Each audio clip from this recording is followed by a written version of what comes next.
Jadi lagi-lagi saya sampaikan, mari kita niatkan mengembalikan ini kepada Allah. Saya mungkin dengan waktu yang singkat, yang sangat singkat ini mungkin tidak bisa banyak sampaikan hal yang mungkin ingin saya sampaikan. Cuman saya akan berikan poin-poin pentingnya saja dengan beberapa kisah. Suatu hari saya pernah beberapa waktu lalu, sekitar beberapa bulan yang lalu, dalam sebuah di masjid gitu kan. Saya lagi sholat di masjid, tiba-tiba ada seorang yang nyamperin saya gitu kan. Seorang perawat ternyata, dia kenal saya dari sosmed gitu kan. Assalamualaikum dokter, waalaikumsalam. Kerja di mana Pak? Saya itu perawat OK, dia bilang, kepala perawat OK lah, seperti itu. Saya bilang, apa sudah Bapak kerjakan di sana untuk menyampaikan katakanlah pesan-pesan kebaikan dalam Islam ini, saya bilang. Dia nggak bisa jawab, saya bilang. Wah, simpel loh Pak, saya bilang. Bapak kan perawat di OK nih, saya bilang. Coba sampaikan kepada keluarga gitu kan, bahwa yang namanya operasi ya itu hal yang sangat unpredictable, nggak bisa diperkirakan keadaannya. Ya bisa jadi berhasil, bisa jadi tidak. Itu semua sudah takdir Allah. Tapi coba sampaikan pada hal itu kepada keluarga dan tenangkan mereka. Tapi saya katakan pada dia, coba sarankan pada keluarga, Bu, Pak, ini operasi kita nggak tahu seperti apa, mudah-mudahan berhasil dengan lancar, tapi Anda bisa coba saya sampaikan ke dia gitu kan, coba Bapak sarankan ke keluarganya untuk ya sholat hajat, minta ajak keluarga untuk sholat hajat, kemudian operasi, atau mungkin ajak keluarga untuk bersedekah pada orang-orang miskin atau orang susah di pinggir-pinggir jalan dari manapun, dan minta doa mereka untuk kesembuhan operasi atau mungkin kelancaran operasi ini. Saya bilang begitu kepada beliau. Subhanallah, dia langsung kayak sumringah gitu. Ya benar juga ya, dia katakan ya. Itu salah satu ikhtiar langit, sekalian. Ikhtiar langit yang mungkin boleh saya katakan sering atau bahkan dilupakan di zaman sekarang. Ya. Kenapa dilupakan? Karena tadi ilmu yang kita pelajari ini agak sedikit jauh dari, bukan sedikit jauh, agak jauh dari apa-apa yang ada pada Al-Quran atau mungkin petunjuk bagi Nabi SAW. Ala kulli hal, ya, yang perlu kita pikir adalah bagaimana ke depan kita memperbaiki itu. Itu aja sebenarnya. Baik, Bapak sekalian, ada juga kisah di mana saya teringat di zaman era keemasan Islam. Jadi di era keemasan Islam itu rumah sakit namanya Bimaristan. Ya, Bimaristan itu mungkin sudah ada yang tahu ya istilah itu ya. Jadi itu kalau orang masuk ke sana sakit itu kalau selesai sakit mereka dapat sangu, ya, sangu emas gitu kan. Karena apa dapat sangu emas? Karena yang sakit itu nggak kerja dan sekian lama dia nggak bekerja itu beliau nggak bisa menafkahi keluarga. Maka Islam memberikan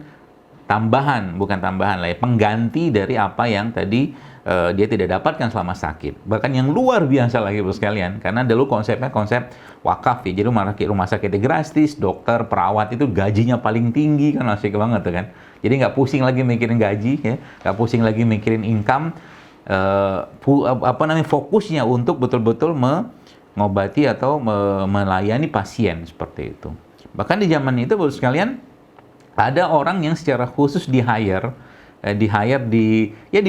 ya dengan uang-uang wakaf tadi itu untuk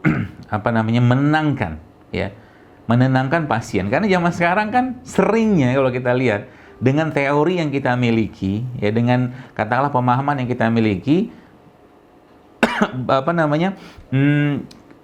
kalimat atau berita-berita baik ke pasien itu sering nggak mereka dapatkan, justru malah berita yang mengejutkan gitu kan. Maka zaman dulu itu, kisahnya itu diambil dari kisah Nabi. Jadi Abu Salamah, waktu beliau mau meninggal, itu Nabi datang. Abu Salamah itu mau meninggal. Terus Nabi sampaikan pada dia, syafakallah, syafakumullah, gitu kan, seperti itu. Dan, la ba'sa tohur, katakan Nabi. Nggak apa-apa, tenang aja. Insya Allah, kata Nabi, nanti akan sembuh. Nabi keluar dari rumahnya Abu Salamah, istrinya udah langsung nangis karena Abu Salamahnya udah meninggal.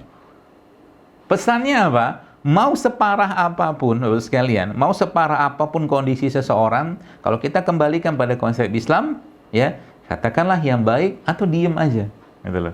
Itu konsep dasar. Dan itu kan psikologis yang luar biasa. Saya teringat pernah ya, dulu waktu saya masih praktek di rumah sakit ya, di daerah Balikpapan gitu. Itu ada seorang ibu-ibu, saya lupa namanya, dan ibu tuh kena kanker payudara. Tiap hari itu sedih banget gitu kan. Terus saya datang kepada ibu itu tiap pagi, karena saya bukan dokter yang merawat, karena dokter jaga di ruangan aja kan, ngiling doang sama apa bapak ibu perawat saat itu gitu kan. Tapi kalau pas lagi senggang, saya samperin ibu itu. Ya, saya ngobrol, saya ajak cerita-cerita segala macam. Kadang-kadang saya bacakan, seingat saya bacakan Al-Fatihah gitu-gitu, dan senangnya luar biasa. Yang serunya itu waktu beliau kalau lagi kumat ya, sakitnya itu, kankernya itu kan sakitnya luar biasa, itu yang dipanggil malah saya, bukan dokter yang merawatnya gitu kan. Jadi yang dipanggil malah saya ya. Karena emang kedekatan emosional saya dengan beliau saat itu. Nah, qadarullah akhirnya beliau meninggal ya. Sama juga ada satu apa tuh namanya, pas satu kali pernah saya praktek waktu itu di Jakarta, waktu masih di rumah sakit di UGD waktu itu, ada bapak-bapak cerita ke saya. Jadi dok, kepala saya sakit. Oke, saya catatan anamnesis ceritanya gitu kan.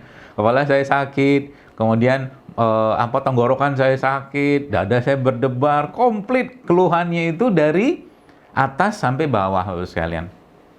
Ya, komplit keluhannya. Terus saya saya sempat tanya, saya sama dia, "Bapak ada masalah ya?" Saya bilang gitu kan. "Iya, Dok," kata dia gitu. Cerita dia masalahnya apa, bla bla bla gitu. Terus saya bilang sama dia, "Udah Bapak, kalau saya kasih obat ini," saya bilang zaman dulu kan, kalau saya kasih obat ke Bapak nggak kelar-kelar obatnya, Pak. Ini semua dikasih obat semua." Terus akhirnya Masya Allah saya bilang sama dia, di belakang rumah sakit ini, itu di belakang situ ada musola. Bapak sholatlah dulu di situ, ambil wudhu, sholatlah. Ya, sholat, saya katakan, mengadulah pada Allah, tumpahkan semua. Ya, seperti itu. Adalah beberapa lama kemudian, 2-3 bulan kemudian datang lagi ke saya dalam keadaan yang lebih tenang, lebih bahagia. Nah inilah konsep kesehatan atau konsep pengobatan Islam yang kita lupa karena memang yang diobatinnya selama ini kebanyakan fisiknya. Ya, mudah-mudahan ya, saya kira mudah-mudahan di PPNI sudah mulai bergerak ke arah sana. Mungkin disesuaikanlah dengan agama, karena kita Islam, jadi yang Islam menyesuaikan dengan Islam. Bagaimana hadis Nabi SAW yaitu menjadi dasar pedomannya dalam mengobati, ya, yaitu apa? Yaitu Nabi sampaikan bahwa dalam tubuh manusia itu terdapat segumpal daging. Jadi daging itu baiklah semua. Jika daging itu rusak, rusaklah semua. Jadi kalau bahasa saya, tugasnya perawat, kan gini, kebanyakan perawat adalah ya misalkan kalau mungkin boleh saya sampaikan, mengantarkan atau menjadi pendamping kesembuhan bagi pasien, katakanlah seperti itu, yang dengan kesembuhan itu dia makin taat kepada Allah. Artinya kalau mau nyampaikan ini, perawatnya juga kudu taat gitu loh. Kan gitu yang pertama. Yang kedua apa? Kalaulah seandainya Allah tidak sembuhkan dia, maka kalau boleh saya katakan, peran perawat di situ adalah mengantarkan akhir dari kehidupan dia itu menjadi akhir kehidupan yang husnul khotimah. Masya Allah. Saya membayangkan Bapak sekalian, kalau seandainya nih para perawat-perawat gitu kan diajarin ilmu ruqyah, ya, diajarin ilmu tentang pengobatan Islam gitu kan, bagaimana mereka bisa mengajak pasien-pasien tersebut mendekati, katakanlah lebih dekat pada agama Islam. Ini luar biasa Bapak sekalian. Tapi sayangnya katakanlah itu nggak masuk kurikulum, maka kita pakai kurikulum sendiri aja lah, ala-alanya kita. Contoh, saya pernah sampaikan Bapak sekalian, rumah sakit itu kalau rumah sakitnya bertitle, katakanlah pakai gelar rumah sakit Islam, ya. Ini yang saya pahami ya. Kalau betul-betul pakai slogan rumah sakit Islam, itu harusnya pasien-pasien itu, bukan harusnya sih, itu kalau seandainya ya benar-benar diterapkan konsep itu pasien-pasien degeneratif ya, yang masih memungkinkan bangun, itu dibangunin malam-malam untuk sholat tahajud. Ya, dibangunin malam-malam untuk sholat tahajud. Kenapa sholat tahajud itu kan manfaatnya secara medis sudah terbukti.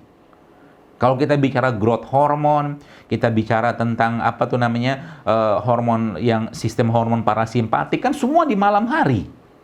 Dan degeneratif itu sampai detik ini, katakanlah kita lihat di pengobatan yang ada, tidak banyak juga memberikan solusi kan gitu. Maka solusinya saya katakan kembali pada Islam. Kembali pada konsep-konsep Islam yang mudah, bahkan boleh saya katakan gratis gitu kan, atau murah seperti itu, tapi efeknya luar biasa Bapak sekalian. Orang-orang sakit jantung, jangan dibiarin ba'da subuh tidur, Karena tidur ba'da subuh itu kan melemahkan jantung. Gitu kan? Itu salah satu contohnya. Terus nanti siang, ini kita bicara tentang bagaimana keseharian Nabi yang kita hubungkan dengan kesehatan ya. Ba'da subuh jangan tidur. Kemudian apalagi Bapak sekalian, siang hari itu kan ya kita sebutnya kailullah itu kan. Ya tidur siang itu kan, itu kalau Anda baca itunya, apa namanya, bukan riset, tapi kalimat-kalimat para ilmuwan di luar sana itu mereka nyebutnya power nap. Power nap. Itu kan, itu tidur siang, ya, yang diajarkan oleh baginda Nabi alaihi salatu wassalam, yaitu antara sebelum zuhur atau sesudah zuhur. Nggak lama, paling 30 menit. Itu pasien-pasien tuh suruh tidur semua, siang hari itu. Gitu kan. Jadi Masya Allah, tabarakallah ya sekalian. Jadi kerja Anda nanti jadi lebih ringan sebenarnya. Kalau ini balik saya sampaikan, dikembalikan pada konsep-konsep Islam tadi. Dan ini sifatnya universal, ya, universal. Saya yang katakanlah yang email saya juga gitu kan, kadang-kadang mereka email atau DM sempat saya baca, itu ada juga yang orang-orang dari Bali, orang-orang Hindu yang dia mulai menerapkan pola-pola itu. Jadi Masya Allah, kesehatan itu nilai yang universal sebenarnya, ya.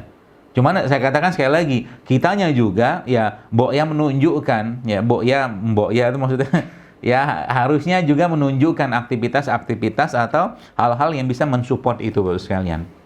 Ya, seperti itu.